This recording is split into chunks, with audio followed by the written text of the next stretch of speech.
And I've been part of a group of women, have been involved in this for a long time.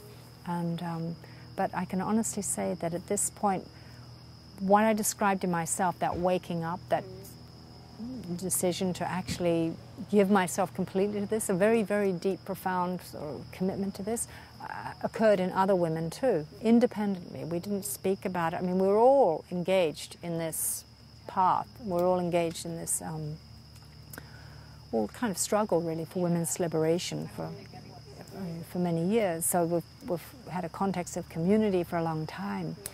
And we've had periods of what we would call communion, where we're very together, very, very together, emotionally together, we're obviously close friends, etc., etc. But we've never actually been, together in a context of autonomy. And that's what's so extraordinary about this, because even when you're most together, there's always a sense of being tied to each other, wanting, on some level, wanting something from each other. There's not really any freedom there, no matter how committed you are. So what we're discovering now is a radical difference in relationship itself, and I think an order of sisterhood that I couldn't even conceive of before. It literally has never been part of my experience, and the reason I say that is because each woman, in being utterly autonomous, in other words, whole. Another word for autonomy is whole, deeply whole, not needing anything, therefore able to be utterly available, utterly engaged, independently, not independent as separate from.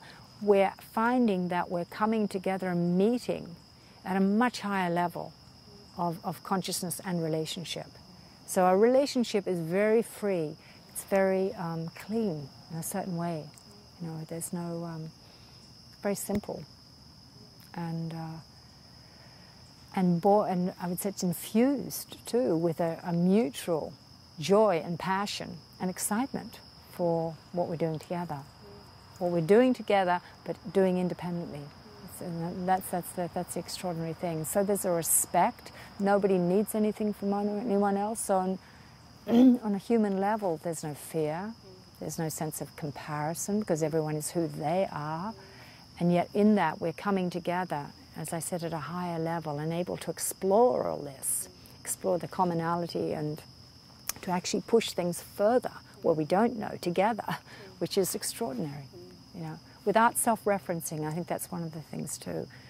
We're actually coming together in a thrilling exploration where we're not self-referencing to each other, so it's free of ego.